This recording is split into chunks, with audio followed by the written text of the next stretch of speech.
بسم اللہ الرحمن الرحیم۔ السلام علیکم ورحمۃ اللہ وبرکاتہ۔ میرے والدین الحمدللہ دین کا فہم جاننے والوں میں سے ہیں۔ انہوں نے ہم کو بچپن سے نماز پڑھنے، روزے رکھنے اور قرآن مجید پڑھنے کی تلقین کی اور ہمیں دنیاوی زندگی کے بارے میں بہت سمجھایا، مگر ہماری فیملی میں باقی سب ایسے نہیں تھے، صرف ہم ہی تھے۔ میں ایک ہی بیٹی ہوں۔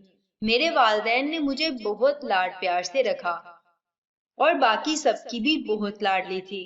میں نے بہت چھوٹی عمر سے حجاب کرنا شروع کر دیا، شادیوں وغیرہ میں بھی حجاب ہی لیتی۔ گھر میں کوئی گیسٹ آتے تب بھی میرے سر پر دوپٹہ ہوتا۔ مجھے میرے فیملی ممبرز مذاق مذاق میں حاجن بی بی بولنا شروع ہو گئے۔ جب میں بڑی ہوئی اور ٹیز کرنا شروع ہو گئے، شادیوں میں مجھ سے سوال ہوتا، کیا تمہیں نہیں شوق بالوں کو اسٹریٹ کرنے کا، کرل کرنے کا یا ہیئر سٹائل بنانے کا؟ اس عمر میں تو لڑکیوں کو بہت شوق ہوتا ہے۔ پھر اسکول میں دوستوں نے بھی مذاق اڑایا۔ میں اپنی فیملی کی ایک ہی حجابی تھی اور کوئی بھی نہیں کرتا تھا، پر الحمدللہ میرے والدین بہت سپورٹیو تھے۔ انہوں نے مجھے کبھی محسوس نہیں ہونے دیا۔ پھر میں ایک مدرسے میں قرآن پاک پڑھنے جاتی تھی۔ وہاں انہوں نے مجھے تجوید سے پڑھایا۔ میں نے پہلی بار تجوید سے پڑھا، مجھے بہت مزہ آیا اور تب قرآن سے میرا رشتہ اتنا مضبوط اور گہرا ہو گیا کہ میں فارغ وقت میں قرآن کھول کر اونچی آواز سے تلاوت کرتی، چلتے پھرتے پڑھتی اور مجھے بہت مزہ آتا۔ میری تجوید بھی بہت اچھی تھی۔ میرے گھر والے بہت خوش تھے۔ میرے والدین جب بھی گھر میں کوئی مہمان آتا تو ان سب کے سامنے میری تعریف کرتے اور کہتے کہ چلو ان کو بھی سناؤ، اور میں آنکھیں بند کر کے اونچی آواز سے تلاوت کرتی۔ تب سننے والے بہت خوش ہوتے اور تعریف کرتے اور میں ان کی باتیں سن کر خوش ہو جاتی۔ پھر وقت گزرا تو سب میرا مذاق اڑاتے، میری تلاوت کرنے کے سٹائل کو مذاق مذاق میں میری نقل اتارتے اور مجھے بہت فیل کرواتے۔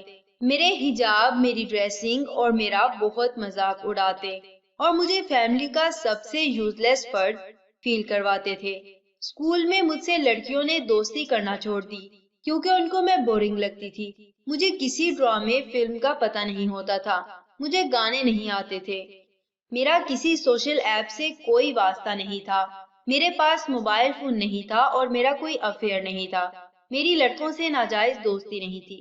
اس لیے جب بھی میری دوستیں اور کزن میرے پاس آتے تو صرف اپنے فائدے کے لیے آتے۔ جب کوئی کام ہوتا تو آ جاتے ورنہ نہیں۔ میں اسکول میں سارا دن اکیلی رہتی اور میں بہت فیل کرتی۔ میں گھر آ کر چھپ چھپ کر روتی، راتوں کو روتی، کسی سے کچھ نہیں کہتی۔ 8ویں کلاس میں نے یہ سال ایک نیو سٹائل سے شروع کیا۔ میں وہ بننا چاہتی تھی جو میرے ارد گرد والے چاہتے تھے۔ میں نے وہ آنکھیں بند کر کے تلاوت کرنا چھوڑ دی تھی۔ میں کسی کے سامنے نماز پڑھنے سے شرماتی تھی، کسی کو ظاہر نہیں ہونے دیتی تھی کہ میں نے اپنی ڈریسنگ بدلی ہے۔ ایک حد میں رہ کر سکارف لیتی، لیکن آگے سے 2 بال نکال لیتی یا کبھی کبھار اوپن کر لیتی۔ ڈرامے دیکھنا شروع کر دیے جو پسند نہیں تھے۔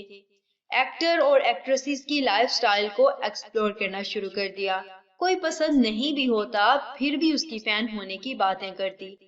چھپ چھپ کے گانے سنتی، ان کو یاد کرتی تاکہ جب سب فرینڈز اکٹھے بیٹھ کے گیمنگ کریں تو میں بھی ان میں شامل ہو جاؤں، ان کے ساتھ گاؤں۔ لڑکیاں جب ساتھ بیٹھ کر گوسپ کرتی میں بھی ان میں بیٹھ کر ان کے ساتھ انجوائے کرتی۔ پھر کیا ہوا؟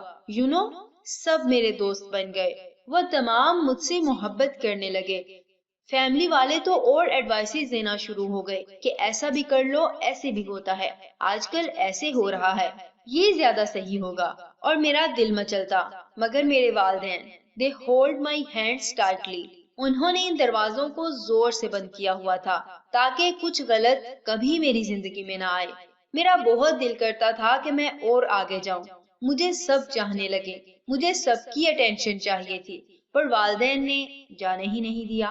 وہ جانتے تھے کہ یہ عمر بہت خطرناک ہے، وہ جانتے تھے کہ ہمیں اس وقت اپنی بیٹی کی حفاظت کرنی ہے۔ ان کے صرف کچھ الفاظ مجھے ان کی غیر موجودگی میں کچھ غلط کام کرنے سے روک دیتے۔ تم ہیر ہو،